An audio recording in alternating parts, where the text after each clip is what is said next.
Friends ఇక్కడ చూడండి. ఇక్కడ ట్రయాంగిల్ ఉంది చూసారా? ఈ ట్రయాంగిల్ ఏమంటారంటే ఇంపిడెన్స్ ట్రయాంగిల్ అని అంటారండి.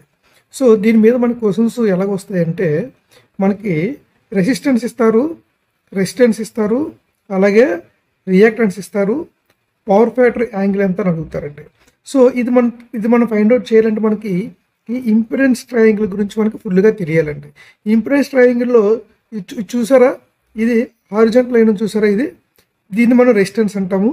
ఈ నిలువుగా ఉన్న లైన్ని రియాక్టెన్స్ అంటాము. ఈ లైన్ చూసారా, దీన్ని హైపర్టోనియస్ అంటారండి. ఇదేమో ఎడ్జసెంట్, ఇది ఆపోజిట్, దీనేమో హైపర్టోనియస్ అంటారు, దీన్నేమో మనం ఇంపిడెన్స్ అంటాం. సో ఈ యాంగిల్ చూసారా, ఈ యాంగిల్ మనం పవర్ ఫ్యాక్టర్ యాంగిల్ ఫై అంటాం అనమాట. సో ఇక్కడ మీరు చూస్తే power factor angle phi is equal to మనకి ఏమైపోయిందండి చూడండి.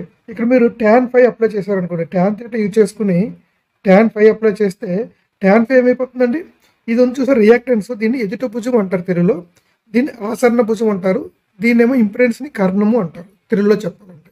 ఇదంతా కూడా మనకి ట్రిగ్నోమెట్రీకి సంబంధించిందండి. So tan phi is equal to x by r.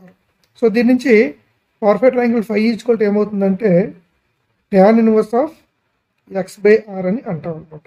ఇలా ఫైండ్ అవుట్ చేయొచ్చు. లేదు మనకి ఇక్కడ మీరు cos ఫై అప్లై చేశారనుకోండి, cos phi is equal to ఏమైపోతుందండి, cos ఫై అంటే ఆసరణ భుజం బై కర్ణం, ఆసరణ భుజం అంటే రెసిస్టెన్స్ r డివైడెడ్ బై కర్ణం అంటే z.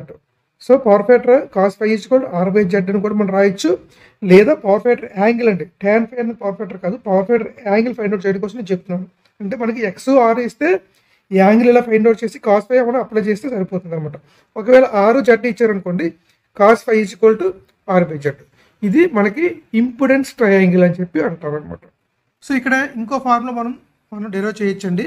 ఇక్కడ మీరు చూసుకున్నట్లయితే ఇదని చూసారు, కర్ణం ఈజ్ ఈక్వల్ టు ఏంటండి, ఆసన్న భుజము స్క్వేర్ ప్లస్ ఎదుటి భుజము స్క్వేర్ కాబట్టి so z is equal to ఏమవుతుందండి, కర్ణం z is equal to square root of r square plus x square కూడా రాయొచ్చు. సో దీని నుంచి z square is equal to ఏమవుతుందండి, r square plus x square అనమాట. ఇదొక ఫార్ములా.